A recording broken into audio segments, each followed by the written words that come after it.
The Radio Memories Network is brought to you in part by Liberated Syndication, podcast publishing made easy, libsyn.com. That's libsyn.com. Welcome to another audio play in our anthology series.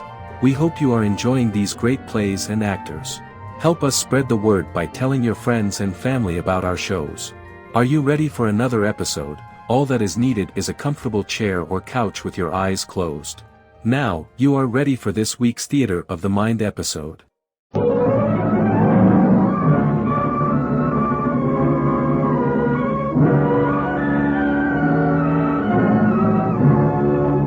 House of Squib presents Academy Awards.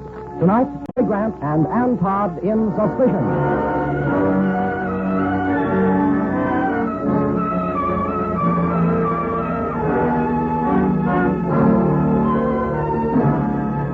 Every week, Squib brings you Hollywood's finest. The great picture plays, the great actors and actresses, techniques and skills chosen from the honor roll of those who have won or been nominated for the famous Golden Oscar of the Academy of Motion Picture Arts and Sciences.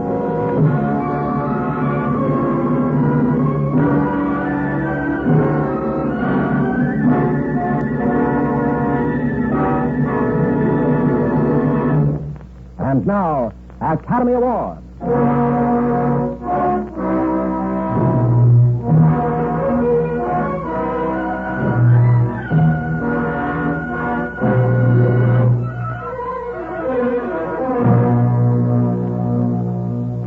Made me know the meaning of the word ecstasy when I married Johnny. Oh, I'd heard things about him. That he was careless, which I knew meant carefree. That he was unreliable, which I knew meant he was different from any other man in the world. But naturally, I didn't hear what the looks implied. Well, I wouldn't have cared even if I'd seen them. The smug looks, the I told you so, and even the pitying looks from the few who seemed to care. Well, Mrs. Aisgarth, are you getting used to being a wife? Oh, darling, it's wonderful. Yes, well, let's see. It all started at the Hunt Ball, then we got married, then it's kind of a blur. Blur of Venice, Naples, Capri, Monte Carlo, Nice, Paris, and now this wonderful, heavenly, adorable house. Oh, Johnny, you sure we can afford all this? Lena, one doesn't talk of money in paradise. Telegram, sir? Oh, my, speaking of paradise, let's see who wants to spoil it. Is it bad news, darling? No, just from an old friend of mine, Steve. The fellow who wants £1,000. You couldn't spare 1,000, could you, dear? 1,000? What do you want it for? Hanged if I know. Probably because I borrowed it from him. You borrowed it? Why? Well, because I was going on a honeymoon with the loveliest girl in the world, and I wanted her to be happy. Was she happy? But didn't you have any money of your own? Not a shilling. Johnny, you broke? Oh, monkey face. I've been broke all my life. But I know you didn't marry me for my money. You could have done much better elsewhere. My income will never pay for all this. Never. Well, what about your father? Oh, I couldn't ask father or mother. But you wouldn't actually want to live on your wife's allowance, would you? No, darling. Naturally not. Well, then. Well, I suppose if the worst comes to the worst, that is, if there's no other way out, well, I'll probably have to... What? Borrow more. Johnny, there's going to be no more borrowing or gambling. What else is there to do? You've got to go to work. Work? Mm-hmm. Well, you mean put on old clothes, go out with a shovel? Don't be flippant, darling. There are all sorts of jobs. All right, darling. I'm broad-minded. Let's have some tea. Hey, we can make out a list of jobs. Oh, I think that'll be fun.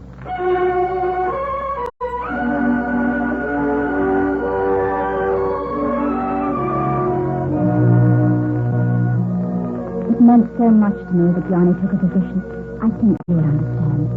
It seemed to help me push the sneers and the knowing smiles back into the dark. I don't know exactly what Johnny does, but he has a job in the office of a Captain Milbert, a sort of distant cousin of his.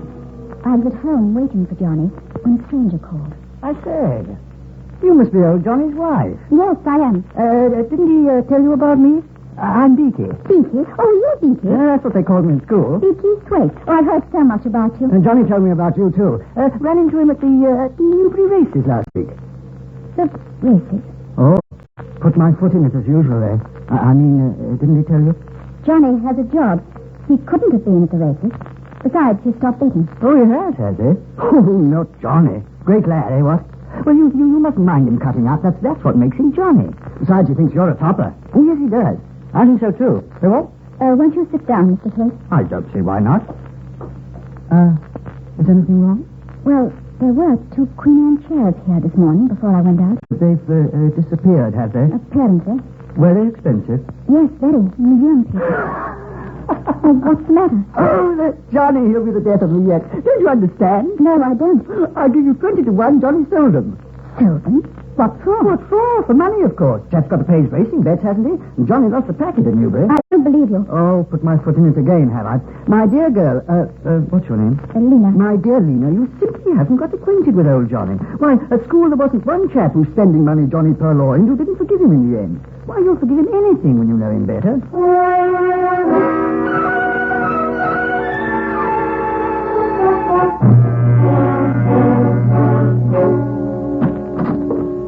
Well, Beaky. Well, old Beak. How's my darling monkey face? Hello, Johnny. Ask him about the chairs, old girl. Hey, what are you whispering about, Beaky? I just want her to ask you about the chairs that disappeared. Oh, yeah, well, you would. So you two discovered my iniquity, eh? Well, some American chap stopped by. Admired them so much, I just had to let him have them. Johnny, you're so wonderful, Ryan. Yes, well, look, you two. Forget the Inquisition. Now, sit down, both of you. Anywhere? Lena, wait till you hear it. Now, shut up, Beaky. Lena, you remember that necklace you admired in the shop window a month ago? Here, it's yours. Oh, Johnny, Yes. My friends, the Grand National was run today. I happen to have backed the winner. A 10 to 1 shot, ladies and gentlemen, 10 to 1, and I had 200 pounds on him. By Jove, 10 to...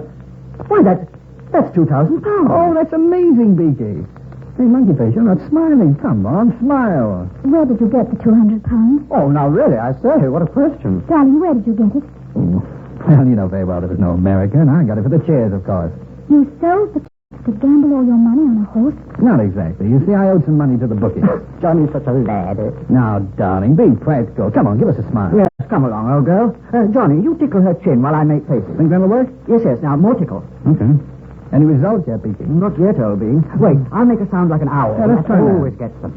Oh, wait a minute. Wait, I forgot something. Here you are. A receipt from the Sutton shop. Payment in full for a certain pair of Queen Anne chairs. They'll be delivered within the hour. Oh, look at that, Johnny. She's smiling. Oh, Johnny. Here's to the famous Johnny Aysgar. Beakers up, brandy to the bottom. Oh, Johnny, he's choking. Do something. It's no use, darling. I've seen this happen before. It'll either kill him or go away by itself. I think one of these days it will kill him. Johnny, Beaky, an old friend of yours. How can you take that attitude? And you sat there and let him drink all the brandy he wanted. Oh, what is the matter with me? Johnny, I do trust you. I do believe in you. But I met one of the senior faces today. She made it quite clear that you hadn't given up gambling. She told me she saw you each afternoon at the races. Johnny, perhaps I shouldn't, but I must find out. I must. Good afternoon, Mrs. Aysgar. Oh, Captain Melbeck, I came to see my husband, but since he isn't here, well, after all, you are his cousin as well as his employer, and I'm just terribly worried. Yes, I understand that. But on the other hand, I told him I wouldn't prosecute, of course. I don't understand. What on earth are you talking about? But how did he get away with it? What reason did he give you when I discharged him? When did you discharge him? 6 weeks ago. We had an unexpected audit, and the account showed a deficit of £2,000. And when I looked into his records...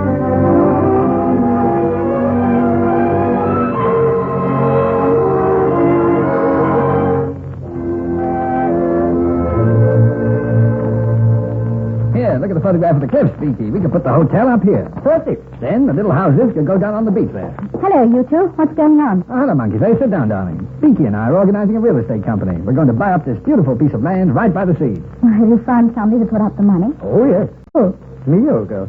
I see. Well, the idea is mine. The capital is Beaky's. You see, Beaky borrows against some securities in Paris, and then we issue stock. The whole company, of course, will be in my name. It's very simple. Does Beaky understand it? Oh, yes, I think so. Captain Melbeck's on the phone, sir. Oh. I'll take it in the study. Excuse me for a moment. Beaky, Yes, my dear? you're being unfair to Johnny. What?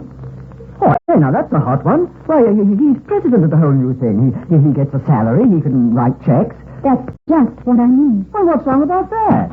Oh, there you are, old boy. You know, Lena's been telling me that you're a bit soft in the head. Not a good risk and all that rot. I heard through the door. Now, how about cleaning up, old boy? Nearly time for dinner. You know your room. Better hurry, huh? Oh, all right. I won't be there. Well, Lena, have you any regrets that you married me? no. Why do you ask that? Then show me the courtesy of not interfering in my affairs. Johnny, I'm not interfering in your affairs. You are. And I'm warning you, stop it. You hear? You hear? Oh, Johnny, please. Please. Oh, I'm sorry, darling. But it's pretty obvious it's no garland of roses to be Mrs. John Eastgard. Johnny, do you have any regrets? Monkey face, marrying you is the one thing I've never changed my mind about. I want nothing but to spend the rest of my life with you. And if you die first... Yes? If I die first? What about you? I couldn't fall out of love with you if I tried. Have you tried? Yes? Today, when I found out about Captain Mellick. Oh, that. Well, listen to me. If I had the money, I could go ahead with this development. It's really a wonderful spot. And you think Beaky has the money? Of course. Oh. Well, I guess that's over. Over? Why? What's happened? Nothing's happened. I'm calling the deal off. Does Beaky know about this? Not yet. Here I am, darlings, and ravenous. When do we dine, eh?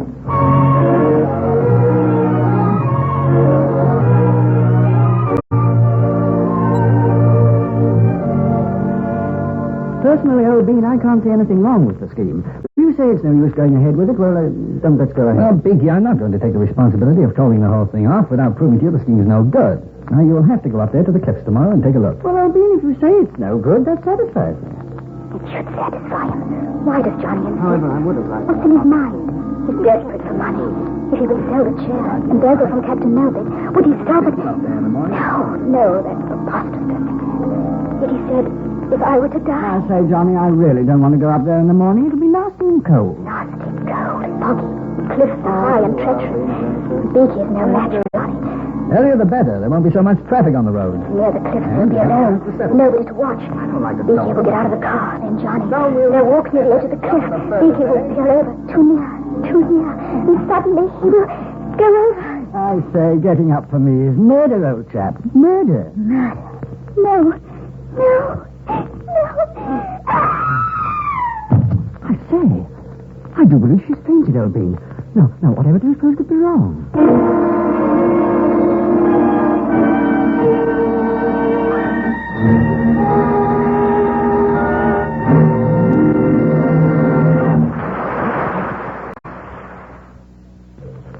Before continuing with Part 2 of Academy Award, we wish to thank RKO Pictures for making this story available. RKO are also the producers of Sister Kenny, starring Rosalind Russell and Alexander Knox.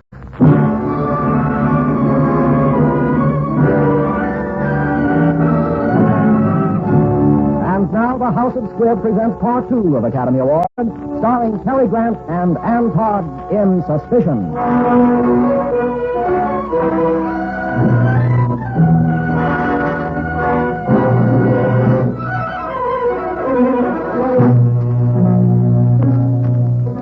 A silly phrase from childhood keeps going through my head.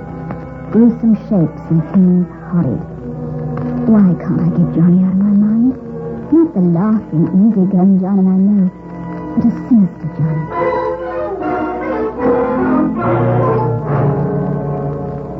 I got up early, took my car.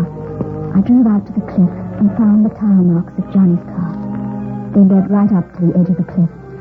My heart stood still. Where the tire mark ended, the cliff had caved in and was gone. I don't remember how I got home. Johnny, where's Beaky? Oh, hello, my girl. I'm here. Oh, thank God. Johnny! Why, monkey face, you're breaking my bones with that hug. After all, I've only been gone a few hours. Seems like 1,000. Seems that way to me, too. Oh, shut up. It was nothing, Beaky. Well, I nearly lost my life. Do you call that nothing? You nearly lost your life? Yes, I was turning the car near the edge of the cliff. Was Johnny in the car? No, he was at my interview. Well, I was backing right up to the edge. If Johnny hadn't seen it and then taken a leap and grabbed the brake, well, by Jove, I shouldn't be here. Johnny saved your life? He certainly did. Came Johnny close to losing his own, too. Oh, Johnny. How can I ever tell you what this means to me? To you? Meant something to me, too, by Harry. Ought to get a chap a reward, eh, what? Oh, now it's getting interesting. Why can't he come to Paris with me? I think old Johnny needs a holiday. Paris? Yes, my securities are there. I think I'd better fly over to dissolve the corporation. I'll treat Johnny to the trip. Oh, the cat seems to forget I'm a married man, darling. Then I might toss a few things into a bag and drive as far as London with him. What about that, Monkey Face? Oh, ripping. Oh, do let him, Monkey, Dina. Well, I don't see how I can stop him. Good. Great. Let's pack, old Bean.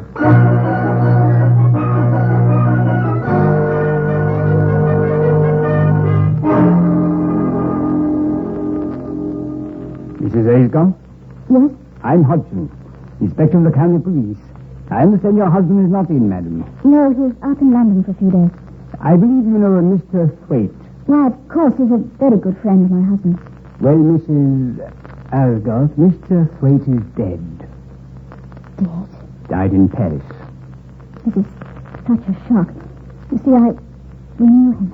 I'm sorry to have to break it to you, Mrs. Asgoth. It seems Mr. Thwaite was in the company of another gentleman by the name of Allbeam or Holbeam. There was some sort of a drinking bet between them. This other gentleman ordered a large beaker of brandy for Mr. Thwaite and then left. Did you or your husband happen to know any friend of Mr. Thwaite's who would answer to a name such as Allbeam or Holbeam? I'm afraid not. The papers were found on Mr. Thwaite which would indicate that he and your husband had formed a corporation. My husband had planned a real estate development for Mr. Thwaite. Mr. Thwaite had gone to Paris to dissolve it. I see. Well, thank you, Mrs. Ayscott. Sorry I had to bother you. When your husband returns, by the way, do you expect him? This evening, Inspector. Would you ask him to ring me at the station? Yes. Thank you. Goodbye.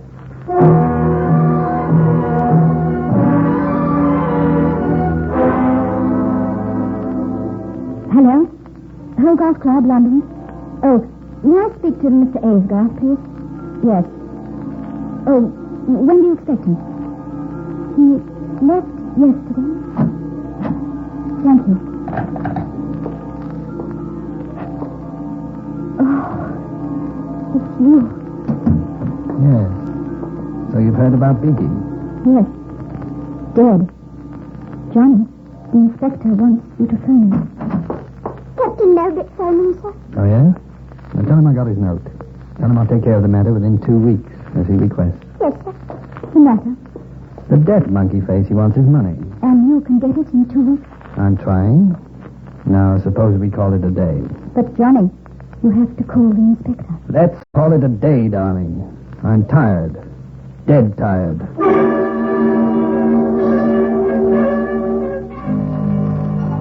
All night I lay awake, my mind whirling with suspicion. And suddenly I remembered Isabel, who's a writer of murder fiction. I remembered Johnny asking her questions a few evenings ago.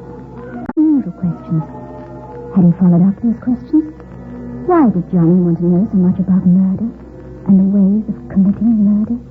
Well, since you flattered me by telling me you've already read my latest story, ask me your questions. Isabel, why did Johnny come to see you? Well, my dear, Johnny is interested in the way in which we poor writers evolve our little plot. Well, naturally, we talk to so many things. I see. Did he ask you any particular questions? Questions like, well, on unusual ways in which a character might commit a crime? Well, yes, we did talk of that.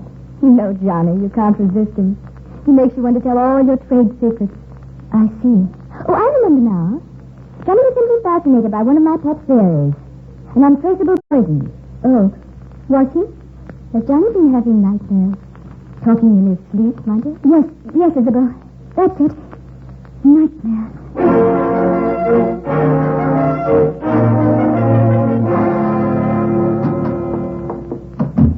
Oh, Mrs. Aysgarth, this letter just came from Mr. Aysgarth. I was going to bring it up. Oh, thank you. I'll take it to myself. Yes.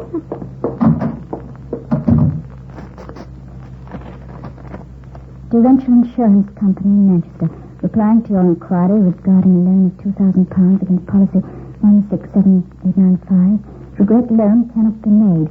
Under terms of policy, payment can only be made in the event of the death of your wife. Event of the death of your wife.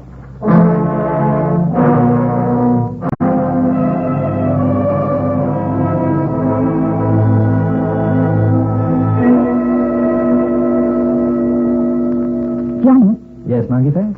I saw Isabel today. I didn't know you were so interested in murder mysteries. Yes. I borrowed one of her books. Terrible bore, too. There was a lot of muck about using an untraceable poison. What does that mean? Untraceable? Well, you can't find it on the corpse, so you look high and low. Yes? Are you interested in murder, too, dear? Yes, I'm getting to be. Had quite an interesting chat with Isabel that day. She thinks I couldn't commit a murder if I tried 100 years. Something in my face. What do you think, darling? I don't know, Johnny.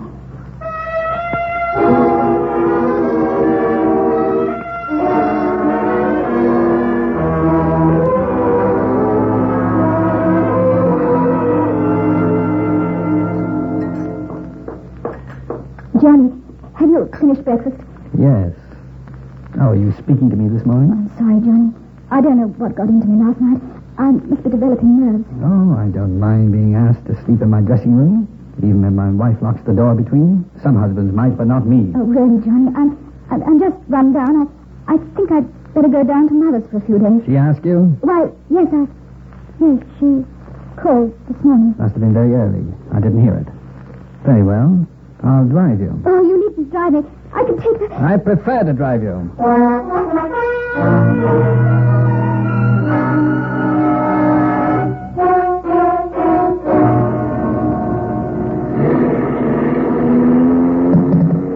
That door on your side keeps me open. I must get it fixed someday. Please, you have to drive so fast. Great morning for a bit of speed. Look out! Shortcut here. Almost missed the turn. Watch that door!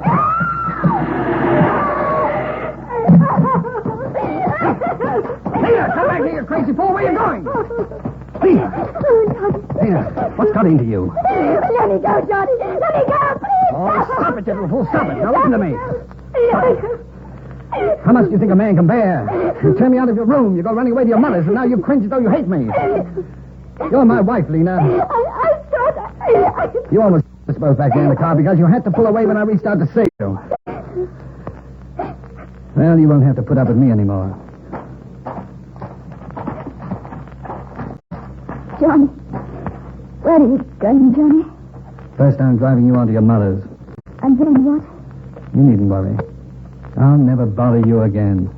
You mean you're going to? Is that why you were looking up that poison in Isabel's book? You were going to kill yourself. Oh, Johnny, my darling, no. Oh, don't worry. I saw that was a cheap way out. I'm going back to see her through, Lena. Prison term and everything. Prison? You mean Mildred? That money you took? Yes. I can't pay it back. I made a last try to raise the money when I went away with Beaky. To Paris? No. I went up to Liverpool to borrow on your insurance. You mean you were in Liverpool when Beaky... You didn't go to Paris? I wish I had. I'd never have let some idiot give poor old Beaky that brandy. Oh, Johnny. I've been such a fool. If only I'd realized. If I'd been as close to you as I should have, you might have confided in me more. But things are going to be different now, Johnny. People don't change overnight. I'm no good, Lena. Oh, darling, let's turn back. Go home and see it all through together. It won't work. I'm taking you on to your mother's. It will work, I know it. Let me go back, will you? You don't belong in this. But I do. I won't let you shut me out. Please, Johnny. Turn the car around and go home. Please. No, Lena, no. We're saying goodbye. Yes. I know, Johnny. But it's going to take so many, many years to say goodbye.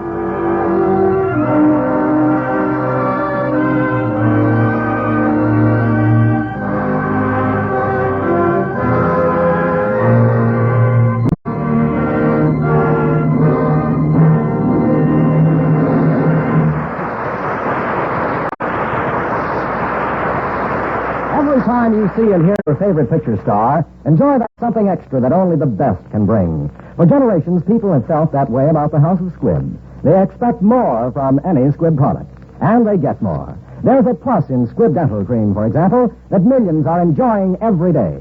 For it's more than a completely safe and effective aid in cleaning your teeth. Squib Dental Cream is refreshment in a tube, a frosty, minty flavor sensation. Whenever you want to feel your best and look your best, Wake up your mouth with Squib Dental Cream. Use it before every engagement for a breath of freshness in your smile. Get Squib Dental Cream tomorrow. Taste, feel, and see the refreshing difference.